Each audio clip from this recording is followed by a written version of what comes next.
And good afternoon. Dominic Carter in for Greg Kelly today. Greg has the day off. And we were talking Afghanistan from 1:15 until 2 o'clock. And considering the newsworthiness of the topic, we will revisit the issue at 2:30, from 2:30 to 3. But for right now, we're going to change gears. And at 2:15, about 10 minutes from now, we'll be joined live by Curtis Sliwa, the Republican nominee for mayor of New York City.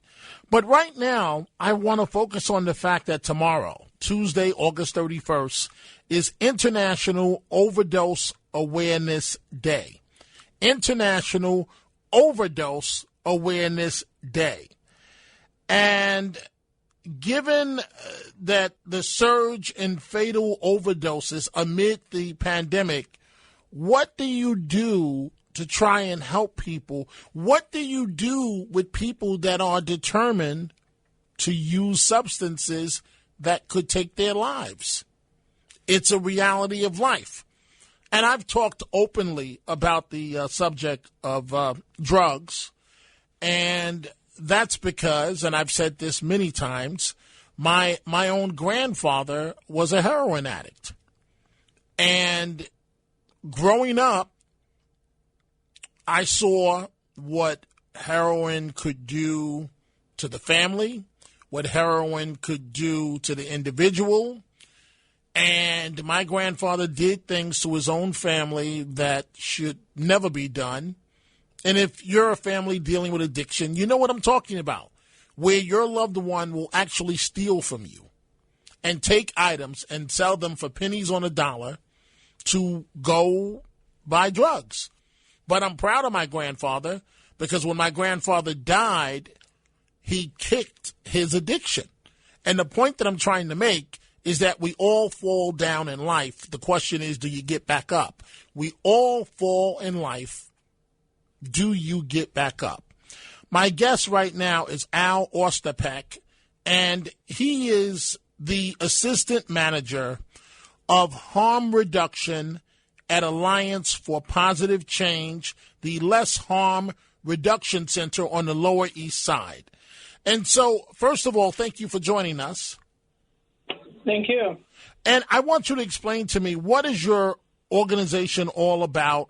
What kinds of programs and services do you offer? And in your opinion, what does International Overdose Awareness Day mean? Sure. So like you said, I am the Assistant Manager of Harm Reduction Services at the Alliance for Positive Change's Lower East Side Harm Reduction Center. I kind of oversee our syringe services program. I oversee our outreach. I oversee our opioid overdose prevention program. In general, I mean, we serve the needs of the community. We do a lot of needs assessments. Syringe service program is a program that has been around in New York for a while that provides safe drug use equipment to people that choose to use drugs, whether that's syringes or if it's smoking equipment for people that smoke drugs. We have a storefront in the Lower East Side where we have a variety of different services. We have different health services, holistic services like acupuncture, acupressure. We have a drop-in where people that need a place to go can come cool down or warm up, get something to drink.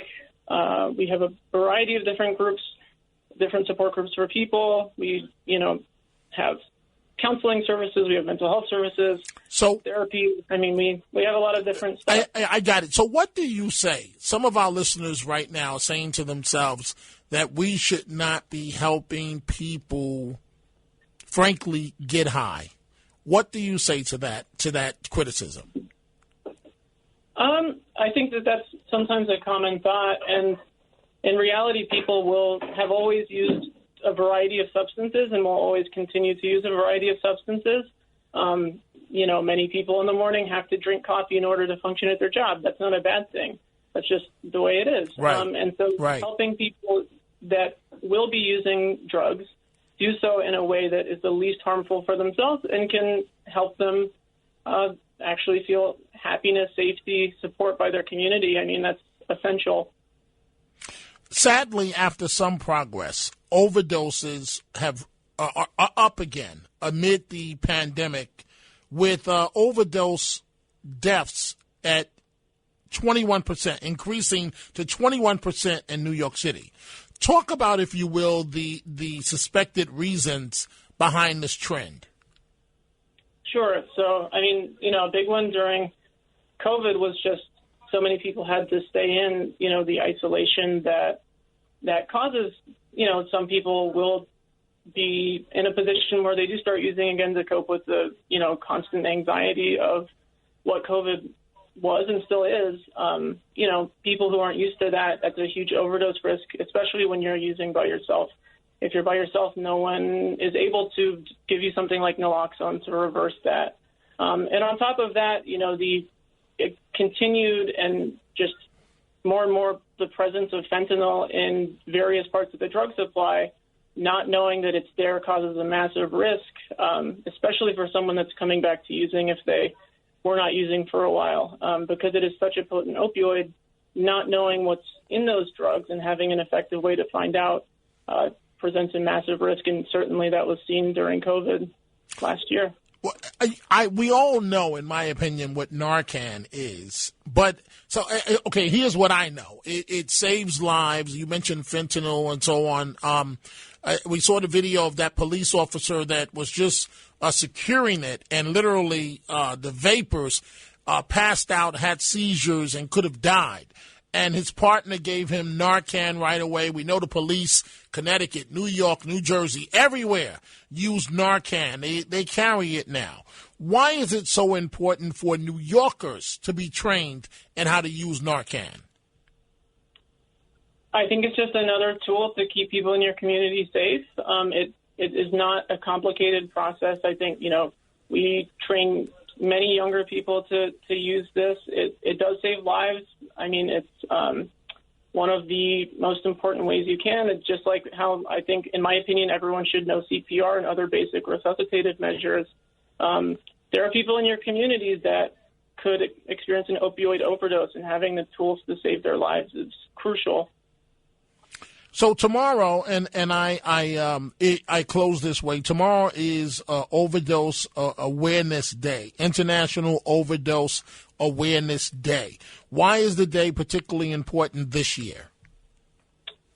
Well, like you said, we've had, in New York City, a 21% increase in deaths, and having a space to honor those people is very important. Having spaces to spread the skills to try to avoid overdose, to try to keep safe, and try to train other people in giving Narcan or naloxone to try to avoid overdoses. I mean, just putting a focus on it, realistically, it should be every day that people focus on this, and agencies like mine do, but having that awareness in the public is absolutely vital.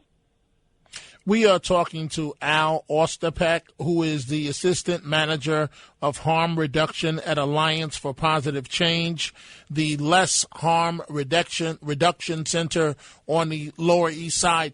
And so the bottom line, sir, is that whether we like it or not, people are going to use drugs, and so some people, and so you're saying that let's do this in a productive way to help protect them.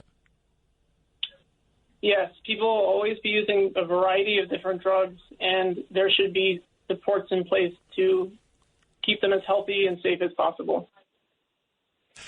Well, I thank you for joining us. Is there anything that needs to be said as it relates to this that I did not ask you? Because I had you on for a reason, and the reason is this is a very, very, very serious topic as it relates to opioids and what's going on and people dying and impacting young people. Is there anything that I did not ask you that you feel is relevant to this conversation in conclusion?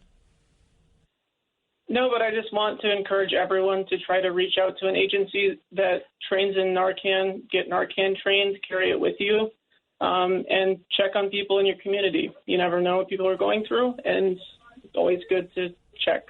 So. Well, I thank you very much for joining us, and thank you for what your organization is doing in terms of trying to help people. And it bears repeating. You never know what a neighbor, what a friend, what a relative, you never know what a person is going through. You never know at all.